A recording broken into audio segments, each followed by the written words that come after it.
This week's Parsha, Parsha's Mishpatim,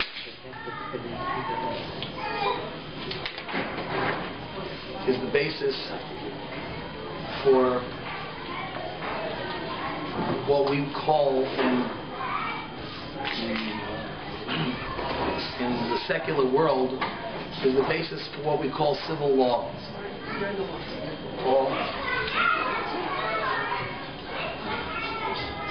What we call civil law. The basic rules of how societies establish guidelines for the way we interact with one another. That's what we call civil law.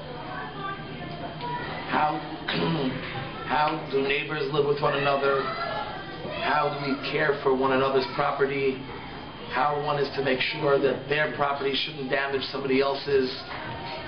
How we must be careful to protect the property and assets of our friends, and how we are to even watch our animals and our domesticated pets in order that they should not go and damage someone else. It goes to the laws of stealing, goes to the laws of in adam l'chaveiro, the typical laws that seem logical and that probably most societies would have adapted even had there not been any mitzvos.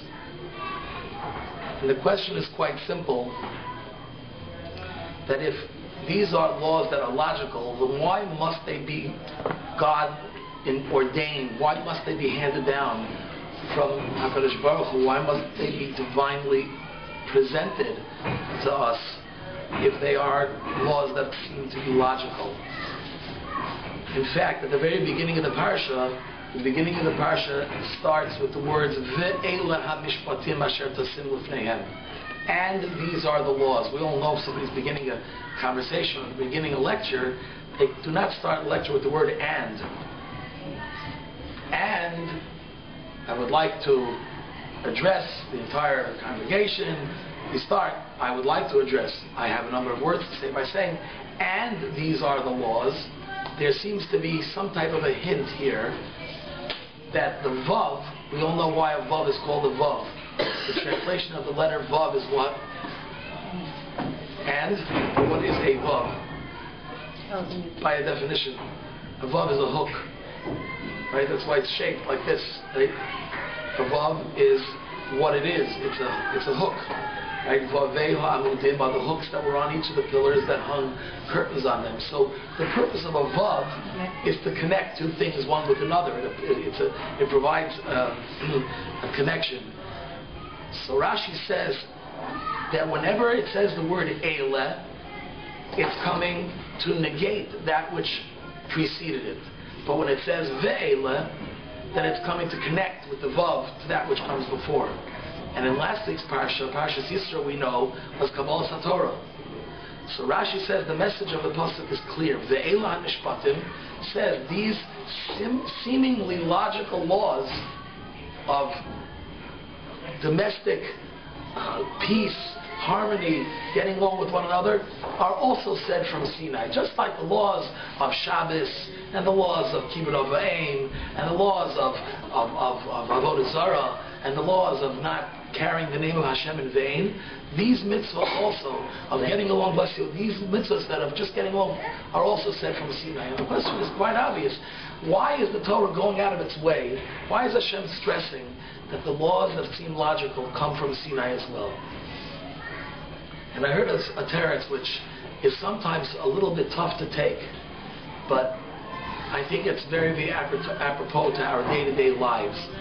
You know, sometimes we become passionate about moral issues because they're so obvious and they seem so logical, they seem so simple that we turn sometimes our civil and peaceful personalities into militant, opinionated, and sometimes ferocious behaviors which go beyond what the simple letter of the law requires. And when it comes to certain moral issues, on the contrary, sometimes it seems so obvious that something is immoral, and you'll have somebody coming along and justifying it and saying that it's okay. One of those big issues, let's say, is mercy killing. We're talking about euthanasia. People say, well, it's quality of life, and this person is suffering, well, this person is in a coma, and they'll never come back again anyway. Sometimes this is said in the abortion debate, if I may just mention it. Someone say, listen, it's the right to choose, it's a right to life. Therefore, why can't the woman have the permission to do whatever she wants with her body? So here we're taking something that seems so logical, we're talking about murder, we're talking about a life, and we're going to stop it. Why? Because it's logical. Sometimes we could say the same thing when it comes to stealing.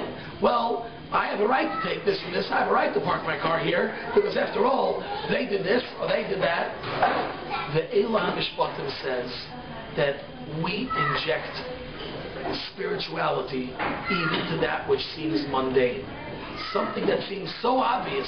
I deserve this, and they owe me this, or how can they call me this name? Whatever it is, there's a law in the Torah that you're not allowed to take revenge. There's a law in the Torah you're not allowed to bear a grudge. It says in the Torah you're not allowed to steal. It says you're not allowed to cause somebody else pain with your words. And that which we seem to justify, I just know that if you turn on late night television, if I may say it here, there are hours upon hours of entertainment just focusing on making fun of people. That's what it is. It's the late night talk shows are just there to take people's reputations and people's entire lives and just destroy them by making fun, talking lashon hara, slandering, scoffing, and the more that we expose ourselves to this type of entertainment, so to speak. I mean, when we go to a hockey game and there's no fights and nobody ends up with bloody noses and broken teeth, it's like almost it was a boring game. Why? Because that became the norm of the way we play. And while some may say, well, it's just logical, that means that we've taken something that should have been recreational and turned it, and it's logical, we need recreation, but slowly but surely, we've taken a culture and infiltrated into what seems logical until we can justify something that's so opposite of what the Torah says. That's where we need the basis, we need the foundations to be understood, the Mishpatim, that regular logical things still need to be comprehended in a light of Hashem giving those mitzvahs to us. Ma'elu misinai, af harishonim misinai, that all of these laws come from HaKadosh Baruch Hu. I think that if we take that attitude and we begin to inject Hashem and that which we've accepted upon ourselves, to carry ourselves on a higher level, to carry ourselves in a way that reflects dignity and reflects godliness. I remember, like, that was a sign in my room, right? Cleanliness is next to godliness. Someone may say, cleanliness is logical. But understand that if you're clean and you have midos, you're going in the ways of HaKadosh Baruch Hu. It's not just ethical, it's not just moral, it's not just please and thank you and proper etiquette.